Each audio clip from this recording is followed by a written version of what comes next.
Oi, oitavo, tudo bem? Turma, a escola pediu que a correção fosse feita por vídeo, né, para que vocês assimilassem melhor, então vamos lá. Referente ao assunto da semana passada, que foi doença celíaca e cirurgia bariátrica. Lá na página 15, tá? Questão 19, perguntou assim: é correto dizer que a cirurgia de redução de estômago e a cirurgia bariátrica são sinônimos? Justifique sua resposta. Perguntou assim: se bariátrica e redução de estômago são a mesma coisa? Não, não são. Cirurgia bariátrica é qualquer cirurgia no tubo digestivo. Então, a bariátrica ela pode ser no esôfago, no estômago, no intestino, certo? A cirurgia de redução de estômago, ela é feita no estômago apenas, tá? Então, bariátrica é qualquer cirurgia feita no tubo digestivo. A de redução do estômago tem por objetivo, né, mexer no estômago de modo a diminuir a assimilação de nutrientes pela pessoa e fazer com que ela perca peso, queime a gordura que está acumulada no corpo dela. Certinho? Agora, lá na página 35, eu pedi que vocês fizessem do 3 ao 8. Então, vamos corrigir. Aqui, questão 3 disse assim: Lúcia e Sônia lancharam um pão com presunto e queijo e um suco de laranja. Delícia, né? Lúcia comeu tudo em 2 minutos. Gente, de cara, né? Tá errado. Como que ela vai comer um pão com presunto, queijo e o suco em 2 minutos? Ela não mastigou nada, né? Engoliu igual pato, engoliu tudo inteiro. Enfim. E Sônia, que tem o costume de mastigar melhor os alimentos, demorou 6 minutos. Então, a Sônia fez o ideal. A Sônia pegou o pão com presunto, queijo e o suco de laranja, mastigou e demorou 6 minutos para comer. Compare como serão a digestão e a absorção dos nutrientes de cada garota. Vamos pensar aqui na Lúcia. Primeiro, a gulosa, né, que comeu rápido. A Lúcia demorou 2 minutos apenas para poder comer o pão com presunto, queijo e suco de laranja. Gente, como é que vai ser a digestão dela? Rápida ou lenta? Muito bem, lenta. Por quê? Porque como ela comeu muito rápido, não mastigou, não triturou os alimentos bem, ela engoliu pedaços muito grandes desse alimento. E quando a pessoa engole pedaços muito grandes, as enzimas digestivas têm dificuldade para conseguir digerir os alimentos. Então, a digestão da Lúcia vai ser muito lenta. E a absorção dos nutrientes vai ser muito baixa. Vai haver pouca absorção porque a digestão ficou comprometida. Certo? Com relação a Sônia fez o certo. A Sônia mastigou bem os alimentos e demorou 6 minutos. Se a Sônia mastigou bem esse pão com o presunto e com o queijo, ela triturou isso em pedaços muito pequenos. Isso é muito bom, porque vai facilitar a ação das enzimas digestivas. Então, a digestão da Sônia vai ser mais rápida, porque quando o alimento está em pedaços pequenos, é mais fácil das enzimas, é mais rápido para as enzimas fazerem a digestão. E a absorção vai ser muito melhor para a Sônia, porque se ela triturou bem os alimentos, as enzimas conseguiram digerir melhor. Quanto maior a digestão, maior a absorção. Então, a Sônia vai ficar muito mais nutrida do que a Lúcia. Certo? Muito bem. Questão 4. Disse assim: a tênia é um parasito que vive no intestino delgado humano. Mais precisamente no jejum e no íleo. Gente, tênia é um verme. E é um verme que pode chegar a 4 metros de comprimento. Imagine isso dentro do seu intestino, lá entupindo, né, o jejum e o íleo. Lembrando que jejum e íleo são as 2 últimas partes do intestino delgado. Então, esse verme fica lá, no jejum e no íleo. Considerando a localização desse parasito, que é no jejum e no íleo, Que dano ele pode causar à saúde do ser humano hospedeiro? Turma, vamos lembrar qual que é a função do jejum e do ilho. A função deles é a absorção. Gente, estou escrevendo com uma mão, gravando o celular com a outra, então não repare a letra não, tá? Tá difícil mesmo. Enfim. Então, o jejum e o ilho, eles têm função de absorção de nutrientes. Se a tênia está morando lá no jejum e no ilho, ela é que vai absorver os nutrientes. Então, o nutriente não vai chegar até as nossas células, porque tem um verme que está absorvendo a comida que foi digerida. A pergunta foi, que dano o verme, pode causar à saúde do ser humano hospedeiro? Então, vamos lá. Por exemplo, se a Gabi tivesse uma tênia, né, Gabriele? Só imaginar, viu, Gabriele? Gabi, imagine que você tem uma tênia, um verme longo vivendo no seu intestino delgado, absorvendo os seus nutrientes. Que dano que você teria? Você ia ficar com carência de vitaminas, com falta de vitaminas, com falta de sais minerais.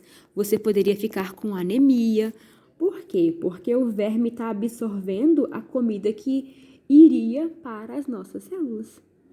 Então, falta de vitaminas, falta de sais minerais, isso provocaria anemia, fraqueza, prostração, falta de energia, porque a comida não chegaria às nossas células, certo? Turma, a questão 5 disse assim: alguns medicamentos para emagrecer se ligam à enzima lipase e não deixam que ela atue sobre os lipídios. Discuta como isso leva ao emagrecimento de uma pessoa. Tá, então me falou aqui na questão 5 que tem remédios, né, medicamentos para emagrecer. Vocês já devem ter ouvido falar que tem pessoas que tomam remédios para emagrecer, né?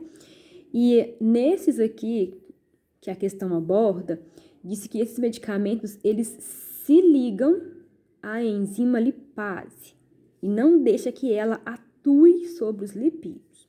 Pedi para você discutir como isso leva ao emagrecimento. Como é que esse remédio faz a pessoa emagrecer?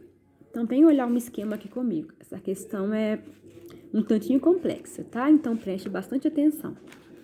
Aqui eu fiz um esqueminha para vocês da digestão das gorduras.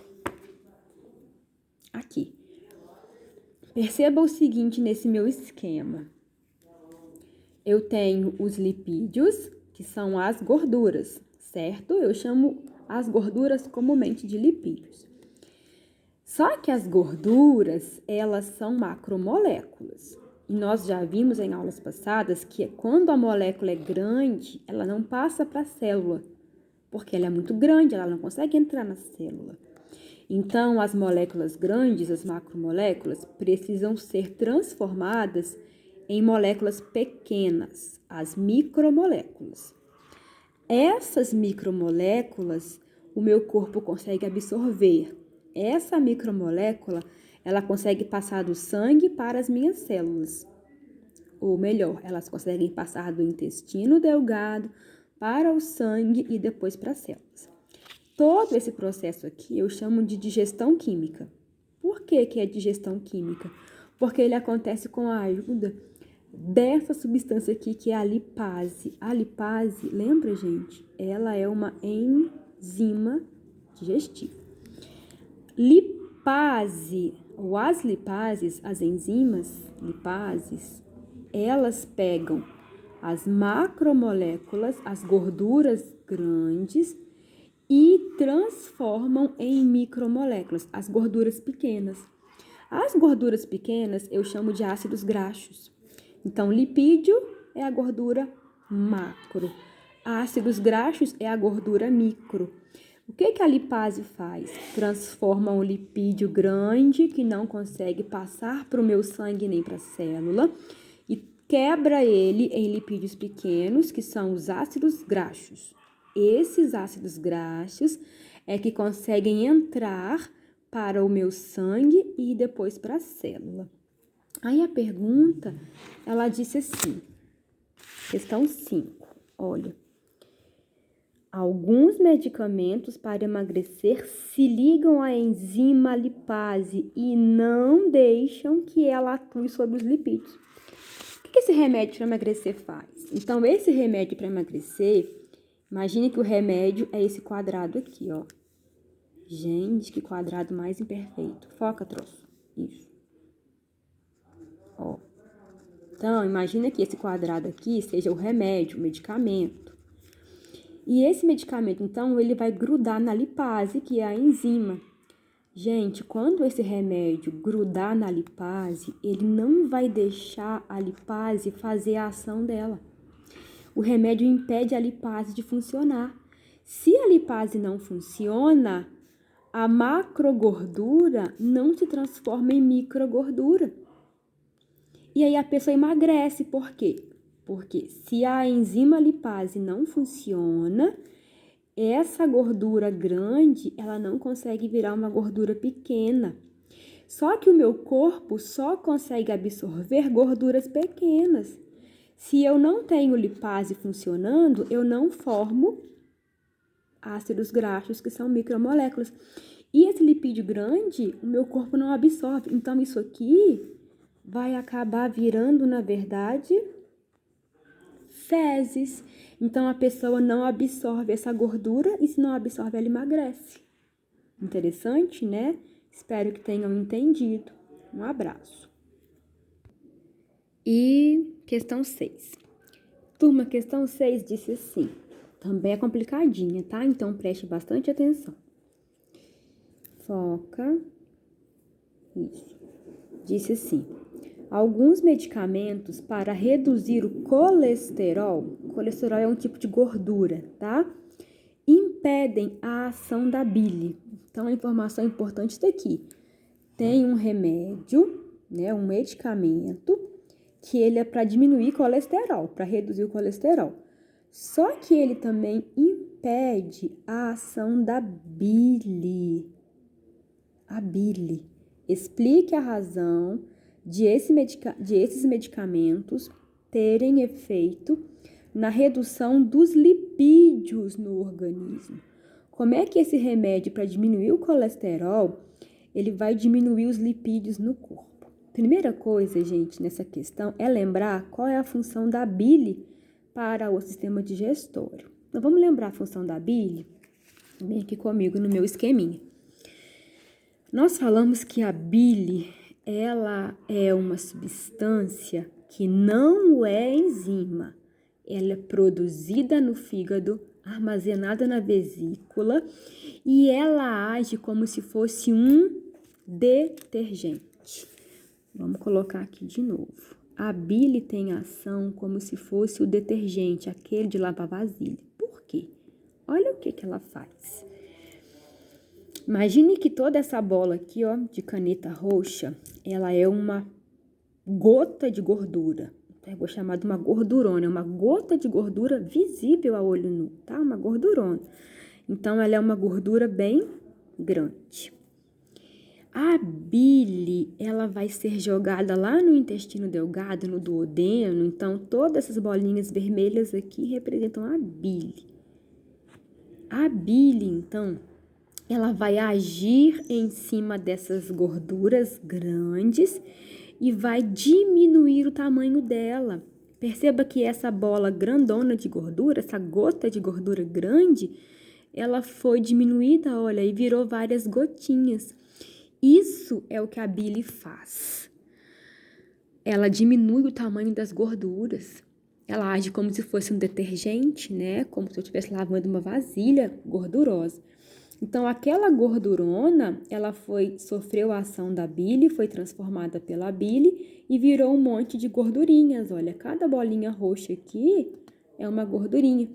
E depois que essas gorduras estão em tamanhos menores, elas ainda vão sofrer a ação das enzimas, as lipases, a mesma aqui de cima, ó, que eu acabei de falar com você, tá? Que faz a digestão química das gorduras. Então, essas gordurinhas, elas são menores, mas ainda não tem tamanho suficiente para ser absorvida. É isso que a bile faz, ela diminui o tamanho das gorduras. Aí volta na pergunta. A pergunta disse assim. Cadê a questão 6? Aqui. Explique a razão desses medicamentos, esses quais? Esses que impedem a ação da bile, terem efeito na redução dos lipídios do organismo. Gente, reduzir os lipídios significa que eles não serão absorvidos. Então, imagine, o medicamento, ele vai impedir a bile de funcionar. Esse remédio para baixar o colesterol, ele vai impedir a bile de funcionar. Se não tem bile, não forma as gordurinhas. Se elas não são formadas, elas não serão digeridas e também não serão absorvidas. A pessoa vai comer assim a gordura grande e essa gordura vai ficar lá no sistema digestório dela sem ser digerida e nem absorvida. Se essa gordura ela não vai ser digerida e nem absorvida, o que vai acontecer com ela? Ela vai passar inteira pelo trato digestivo e vai sair onde? As fezes também, fazendo com que a pessoa emagreça, perca peso, perca lipídios, certo? Muito bem. Questão 7, turma, também é um pouco complexa, então preste atenção. Disse assim, ó. Um paciente que apresentava alimentação balanceada, então ele comia de tudo, né? Foi diagnosticado com doença celíaca e anemia. Então, já me deu uma dica aqui, ó. Eu tenho que saber o que é doença celíaca e eu tenho que saber o que é anemia. Então, ele se alimentava bem. Mesmo assim, ele foi diagnosticado com essa doença, celíaca e anemia. Duas doenças.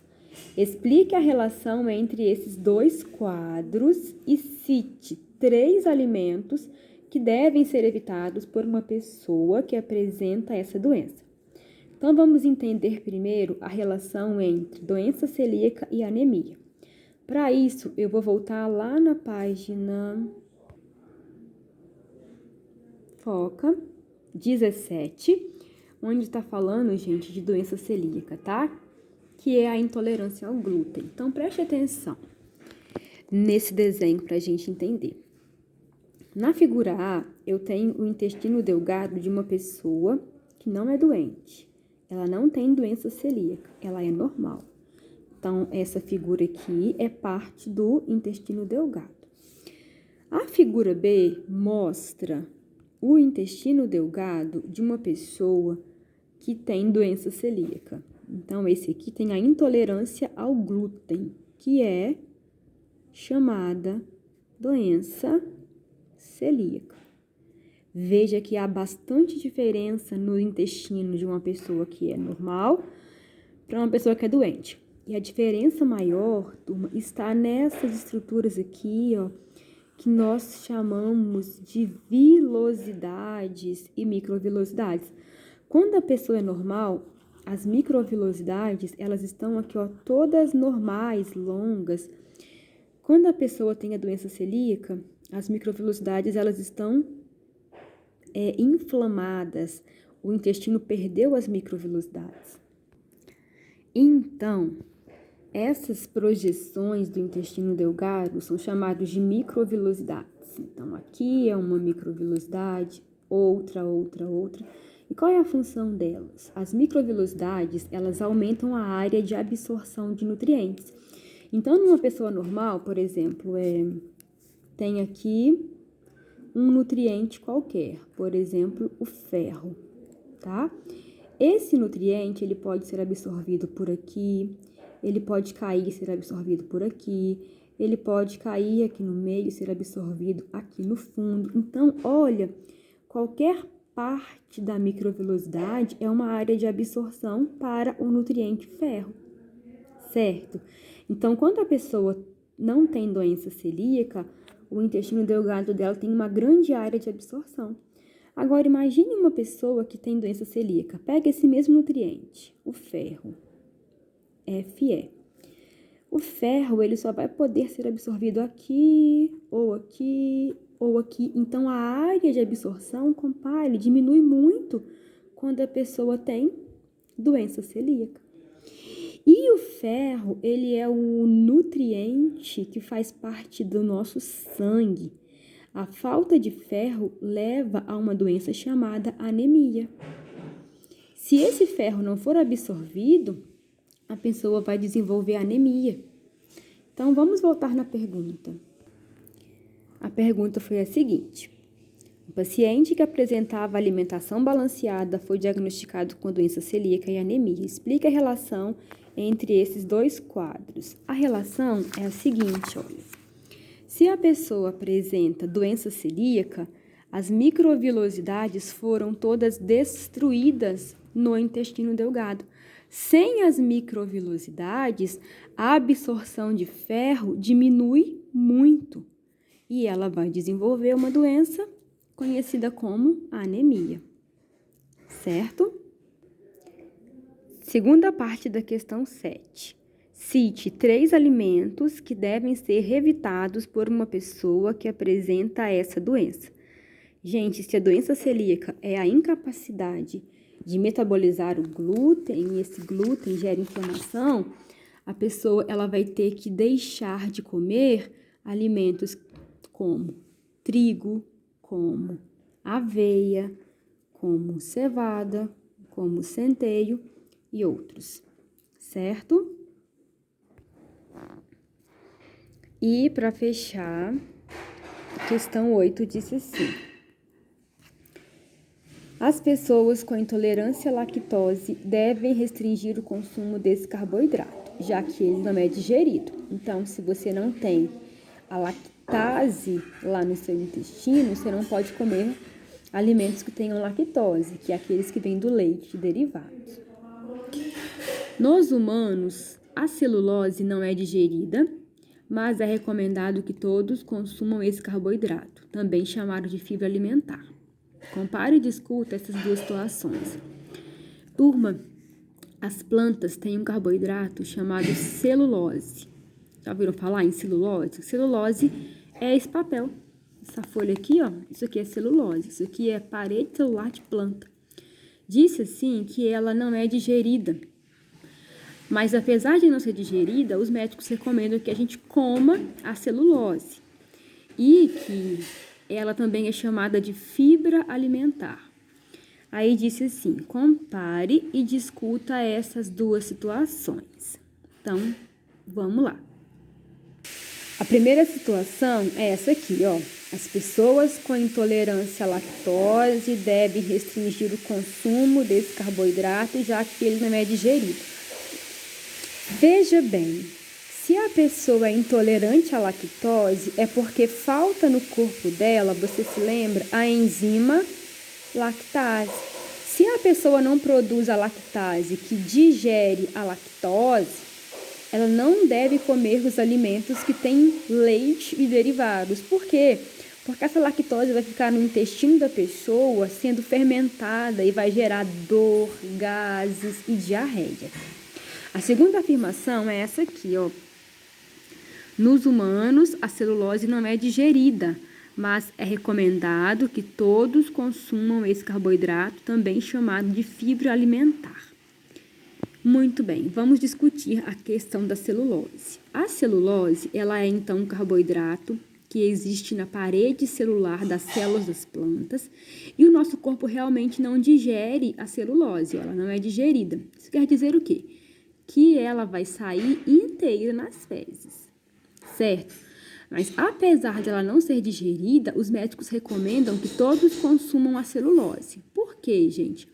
Porque a celulose, que também é chamada de fibra alimentar, ela vai fazer com que as fezes passem com maior equilíbrio pelo sistema digestivo, pelo intestino.